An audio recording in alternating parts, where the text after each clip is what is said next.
When growing tomatoes, the ultimate goal is to enjoy a bountiful harvest of flavorful fruits, not to end up with a jungle of leaves.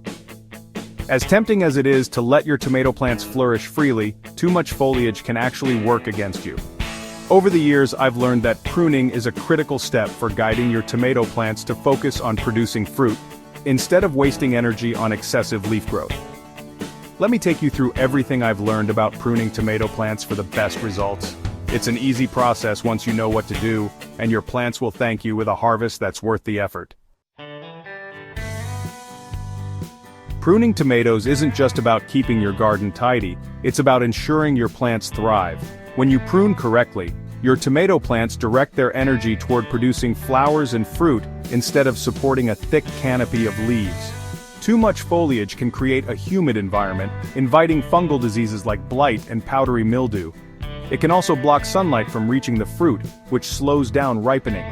Pruning solves these problems by improving airflow and sunlight penetration. A pruned tomato plant is healthier, easier to care for, and much more productive. Before we dive into the pruning process, it's important to understand the type of tomato plants you're growing. Determinate tomatoes grow to a specific size, produce all their fruit at once and then stop growing. These varieties don't need much pruning, as excessive trimming can reduce their yield. Indeterminate tomatoes, on the other hand, grow and produce fruit continuously throughout the season. These are the plants that truly benefit from regular pruning, as their vigorous growth can quickly get out of hand if left unchecked. When I grow determinate tomatoes, I stick to removing dead or yellowing leaves to keep the plant healthy. For indeterminate varieties, I use a more strategic approach to pruning, which I'll explain in detail. One of the most important steps in pruning is managing suckers. Suckers are small shoots that grow in the space where a branch meets the main stem.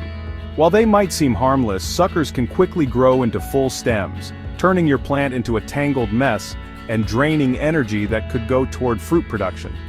When I prune my tomato plants, I always remove suckers as soon as I spot them.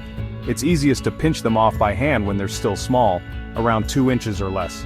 If they're larger, I use clean pruning shears to cut them away. Some gardeners choose to leave 1 or 2 suckers to grow into secondary stems for additional fruit production. This method works well if you're willing to maintain regular pruning and provide proper support for the extra growth. Another crucial part of pruning is removing the lower leaves on your tomato plants. These leaves are often the first to show signs of disease, as they're closest to the soil where pathogens can splash up during watering or rain. I usually start pruning the lower leaves once the plant begins to flower. At this stage, the plant shifts its focus from growing leaves to producing fruit. Removing the lower leaves not only prevents disease but also improves airflow and makes it easier to water the base of the plant without wetting the foliage. If you've let your tomato plants grow unchecked, don't worry. It's never too late to start pruning. When dealing with overgrown plants, I take a gradual approach to avoid shocking the plant. I begin by removing any yellowing, diseased, or damaged leaves. Then, I thin out the foliage by cutting away a few of the largest suckers and branches. My goal is to open up the plant so that sunlight can reach the flowers and fruit, while maintaining enough leaves to protect the fruit from sun scald. It's important not to overdo it all at once. Removing too much foliage can stress the plant and slow down fruit production. I spread out the pruning process over a few days if necessary. Pruning and plant support go hand in hand. Once I've pruned my tomato plants, I ensure they have a strong support system to keep them upright and organized.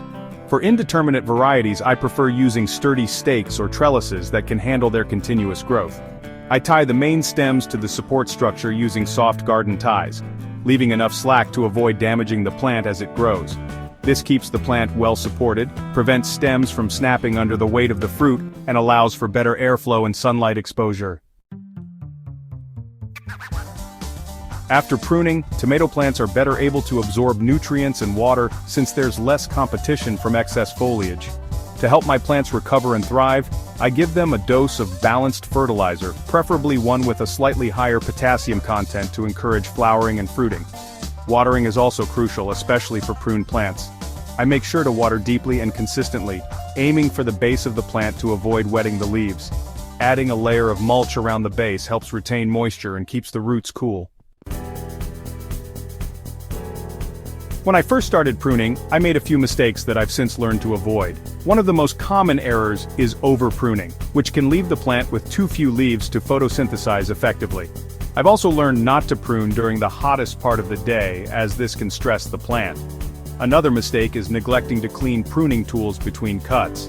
Dirty tools can spread diseases from one plant to another, so I always disinfect my shears with rubbing alcohol before and after pruning.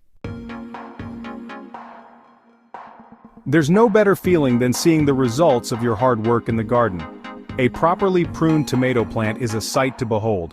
Tall, healthy, and loaded with ripe, juicy fruit. Pruning not only improves the quality and quantity of the harvest, but also makes it easier to care for the plants throughout the season. I've found that the effort I put into pruning pays off tenfold. The fruits are larger, tastier, and more abundant, and I spend less time dealing with pests and diseases.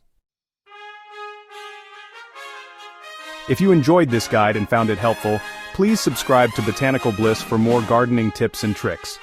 Share this video with your fellow garden enthusiasts to help them grow their best tomatoes yet.